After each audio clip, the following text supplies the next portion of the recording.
रेखा, रेखा, हाँ। चाय और ब्रेकफास्ट बना दो, ऑफिस के लिए लेट हो रहा है। और हाँ, माँ और बाबूजी के लिए बना देना। सुबह सुबह मुझसे इतना सारा काम नहीं होता, ऑफिस जाकर ही कर लेना। 2 कप चाय बनाने में दिक्कत ही क्या है? दिक्कत है, सुबह काम शाम को काम। बाप के घर थी वहां इतना सारा काम, अब यहाँ आई तो यहाँ इतना सारा काम। अरे भाई 4 ही दिन तो हुए नौकर को छुट्टी पर गए हुए। 4 दिन से घर का सारा काम मैं कर रही हूँ। बीवी हूँ तुम्हारी, नौकरानी नहीं। थोड़ा आहिस्ते बोलो, पापा जी सुन लेंगे। पहले ही उनकी तबीयत बिगड़ी हुई है। तो मैं भी जो कह रही हूँ सच ही कह रही हूँ। वो जेठ जी समझदार थे जो अपना हिस्सा लेके मुंबई सेटल हो गए और यहाँ हमें फंसा गए। उम्र के साथ इनकी बीमारियां बढ़ती जा रही हैं। धीरे धीरे ये घर नहीं हॉस्पिटल बन जाएगा। ऐसा कैसे बोल सकती हो तुम? ये करोड़ों की प्रॉपर्टी उन्हीं की वजह से है। ओहो, ये सब इनकी वजह से है तो क्या उम्र भर इनको झेलती रहूं? तब तो शादी के लिए रिश्ता लेके मेरे घर के आगे पीछे घूम रहे थे और कहते थे रानी बना के रखेंगे, और अब करते रहो इन बीमारों की सेवा। वो पेरेंट्स है मेरे, ऐसा कैसे बोल सकती हो तुम? अच्छा, ओ, तो मैं भी बीवी हूं तुम्हारी, सब कुछ बोलूंगी। तो कर रहा हूं ना सब कुछ तुम्हारे लिए। सुबह से लेकर शाम तक काम करना पड़ता है इस फैक्ट्री को चलाने के लिए। और ये जो शाही खर्च तुम करती हो ना, इसे कमाने के लिए बहुत मेहनत करनी पड़ती है।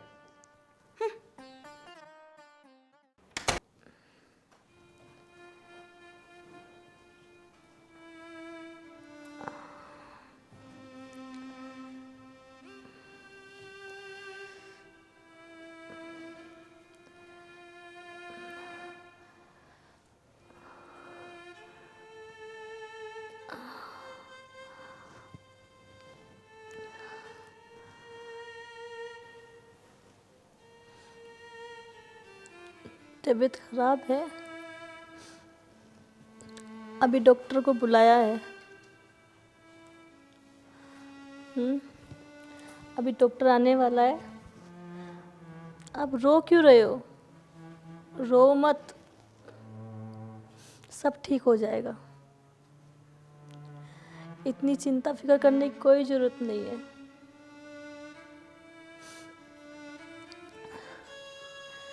भगवान सब ठीक करेगा।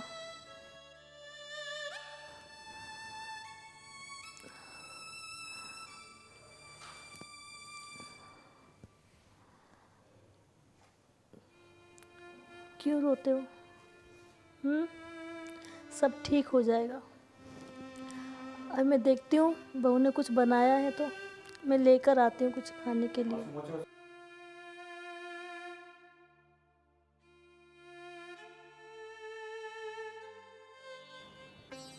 रेखा,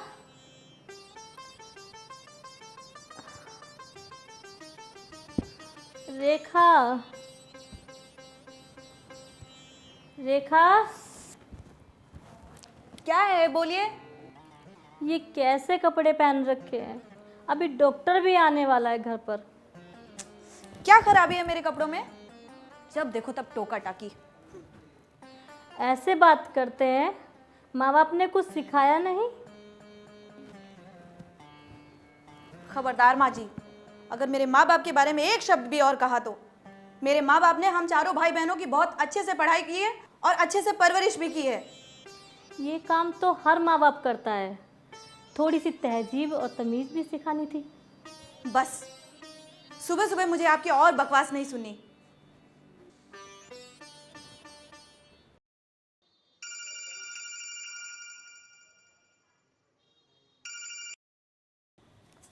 हेलो, हाँ नेहा, तू आ गई?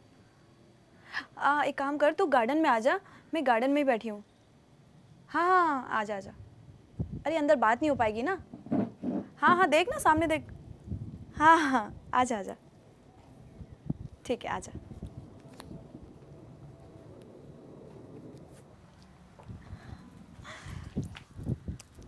कैसी है? बैठ। क्या हाल चाल है? सब बढ़िया यार, फर्स्ट क्लास। तू सुना? बस मूड कुछ ठीक नहीं लग रहा। हाँ यार, तुझे तो पता है सूरज के साथ और सासू माँ के साथ बहस रोज का काम हो गया है। 2 साल हो गए तेरी शादी को, पता नहीं कैसे जीती है तू। क्या बताऊँ यार, ये लोग ना हमेशा ताने मारते ही रहते हैं।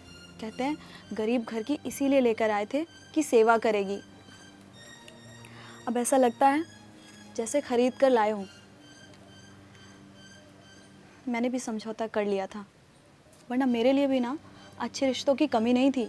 एक से एक अच्छे रिश्ते आते थे, मगर मैंने भी लड़के से शादी कर ली सिर्फ इसलिए, इसके पैसों के लिए। वरना इससे अच्छा तो अलग हो जाओ और जी ले अपनी ज़िंदगी ऐश से। हाँ यार, कभी कभी तो मैं भी यही सोचती हूँ, पर फिर क्या? अरे इससे अच्छा तो तुम तलाक ले लो और वो ज़्यादा बेहतर है। यार मैं तलाक ले तो लूँ, पर जाऊँगी कहाँ? ये ऐशो आराम, गाड़ियाँ, नौकर चाकर सब कहाँ से मिलेगी मुझे? और मेरे पापा के पास इतना कुछ भी नहीं है। अरे इसका मतलब तुम्हें दहेज कानून और डोमेस्टिक वायलेंस के बारे में कुछ भी नहीं पता। अब मेरी बात सुन ध्यान से। रेखा, औरत होने का मतलब ये तो नहीं तो किसी की भी चिक चिक बर्दाश्त करे। आज के समय में औरतों का भी बराबर का हक है। हाँ यार, पता तो सब है, लेकिन सबकी इज्जत का ख्याल आ जाता है, इसीलिए कुछ नहीं कर पाती। देख रेखा, या तो उनकी इज्जत का ख्याल रख ले या फिर अपनी जिंदगी का।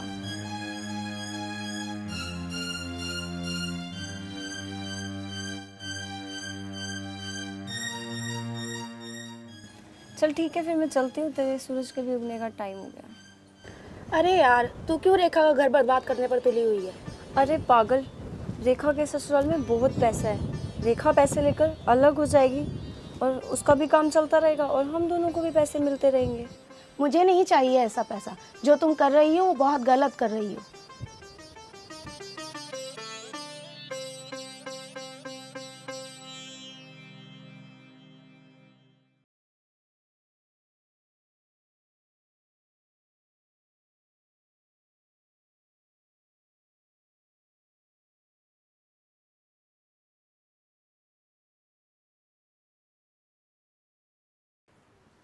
रेखा, रेखा,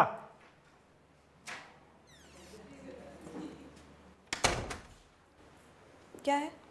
बेटो मुझे तुमसे कुछ बात करनी है। जल्दी बोलो, टाइम नहीं है मेरे पास, मुझे भी अपने फ्रेंड्स के पास जाना है।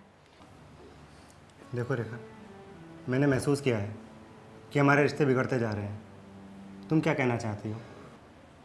वही, जैसे हमारे जेठ जी अपना हिस्सा लेकर अलग हो गए हैं, वैसे हम भी अपना हिस्सा लेकर अलग मज़े से रहते हैं।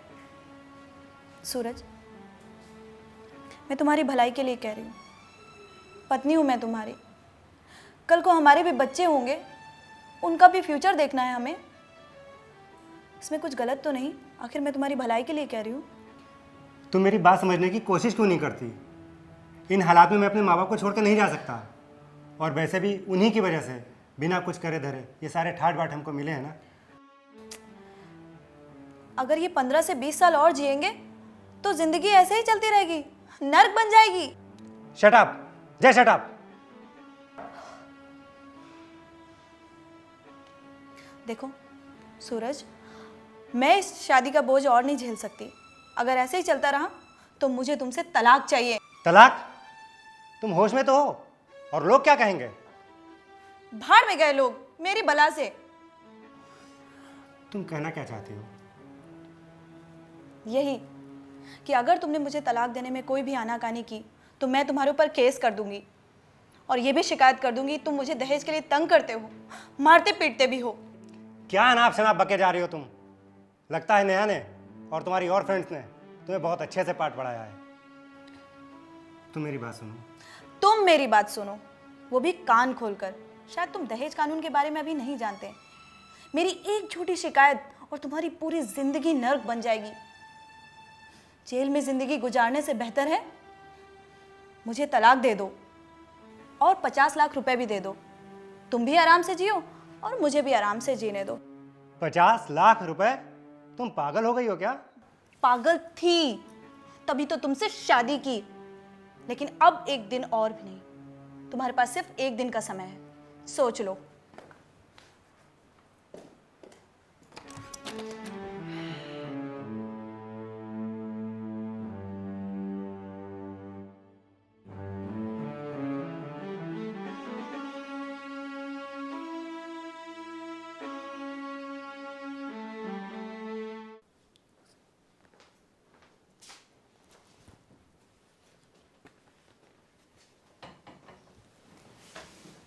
सर आपने बुलाया था मुझे?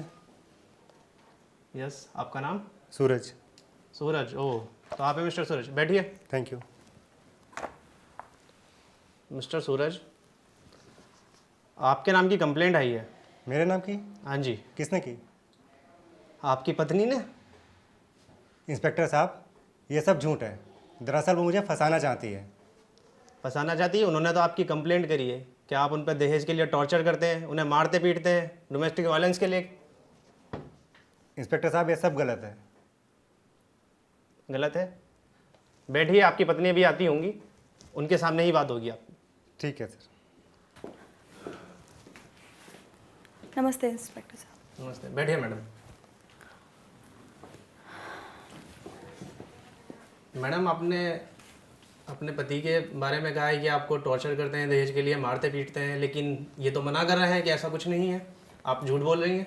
नहीं इंस्पेक्टर साहब, ये मुझे बहुत टॉर्चर करते हैं और मुझे इनके साथ नहीं रहना। क्यों मुझे मिस्टर अपनी सूरज? जान का भी खतरा है। रेखा चाहती थी कि मैं इसे तलाक दूं। मैंने इसे मना कर दिया।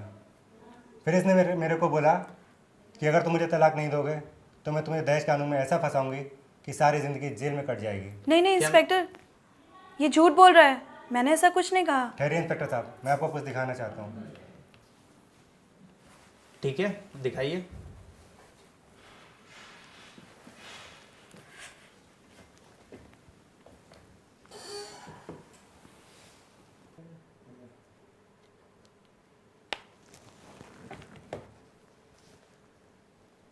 रेखा जी, इस रिकॉर्डिंग को देखने के बाद ये पता लगता है कि गुनहगार मिस्टर सूरज नहीं, आप हैं।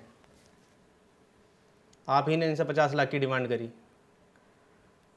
रेखा जी, कानून इसलिए बनाया जाता है कि लोगों की मदद के लिए, ना कि इसलिए कि आप जैसे लोग उसका मिसयूज़ करें, ना कि इसलिए कि आप जैसे लोग किसी बेगुनाह को फंसाएं। इंस्पेक्टर साहब, अब तो इसे तलाक मैं दूंगा। इंस्पेक्टर, मुझे माफ़ कर दीजिए। रेखा जी, माफ़ी मुझसे मत मांगिए, अपने पति से मांगिए। सूरज, सूरज तुम तो समझो प्लीज़, मुझसे बहुत बड़ी गलती हो गई। सूरज प्लीज़ मुझे माफ़ कर दो, मैं दूसरों के बहकावे में आ गई थी। चलो, इट्स ओके। तुम्हें अपनी गलती का एहसास हुआ, यही बहुत है तुम्हारे लिए। चलो घर चलते हैं।